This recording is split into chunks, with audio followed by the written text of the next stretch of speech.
দেওয়া সংগঠনটির নাম বাংলাদেশ জাতীয়তাবাদী ছাত্রদল। নারায়ণগঞ্জ জেলা ছাত্রদল এবং নারায়ণগঞ্জ মহানগর ছাত্রদল কর্তৃক আয়োজিত আজকের বিক্ষোভ সমাবেশের প্রত্যেকটি ইউনিট থেকে আসা নেতৃবৃন্দ অসংখ্য ধন্যবাদ।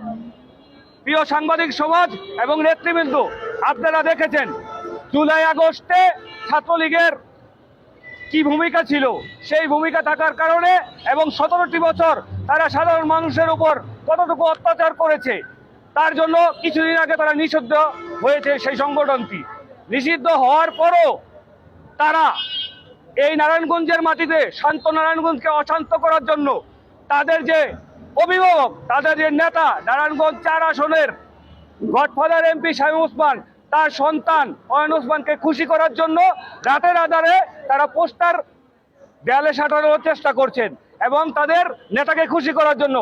আমি কি ঠিক বলছি না ঠিক বলি নাই?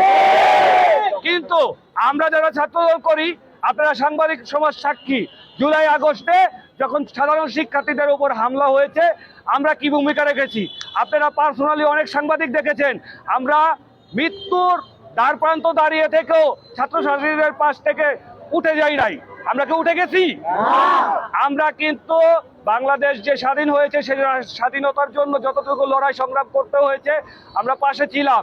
এখনো বাংলাদেশকে শান্ত রাখার জন্য যে আন্দোলন সংগ্রাম করতে হবে আমরা করার জন্য প্রস্তুত আছি।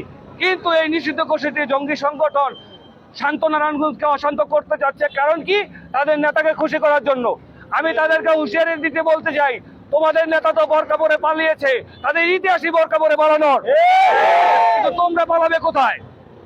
এখনো সময় আছে। বাংলাদেশ জাতীয়তাবাদী ছাত্রদল নারায়ণগঞ্জ জেলা শাখা এবং মহানগর শাখা দরকার হবে না। নারায়ণগঞ্জে যে মেহনতি মানুষগুলো আছে, রিক্সাওয়ালা, দিনমজুর, তারাই তোমাদেরকে পিটাবে ইনশাল্লাহ। তোমরা পারলে দিনের বেলা এসে, রাতের অন্ধকারে না, দিনের বেলা এসে পোস্টার লাগাও বা মিটিং মিছিল করো, ইনশাল্লাহ এই মেহনতি মানুষই তোমাদের জবাব দিয়ে দিবে।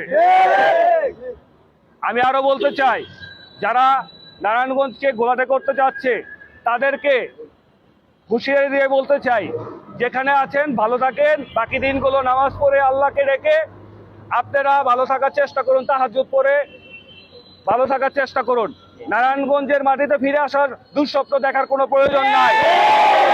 নারায়ণগঞ্জে থাকবে নারায়ণগঞ্জের মানুষ, আপনাদের মতো বহিরাগত মানুষের কোনো প্রয়োজন নাই। আর নারায়ণগঞ্জের প্রশাসনের দৃষ্টি আকর্ষণ করে বলছি, আপনারা পারেন নাই আলটিমেটাম দেওয়ার পরও এই দোষীকে বের করার, কিন্তু আমরা কিন্তু বের করেছি, তার নাম অনেক। আমরা 24 ঘন্টার আলটিমেটাম দিলাম। আপনারা যদি এই অনেক এবং তার দূষকদেরকে না ধরার চেষ্টা করেন, আইনের আওতায় না আনার চেষ্টা করেন, ইনশাল্লাহ বাংলাদেশ জাতীয়তাবাদী ছাত্রদল মহানগর এবং নারায়ণগঞ্জ জেলা শাখা এসপি অফিস, ডিসি অফিস ঘেরাও করবে ইনশাল্লাহ। বাংলাদেশ জিন্দাবাদ, বাংলাদেশ জাতীয়তাবাদী ছাত্রদল জিন্দাবাদ।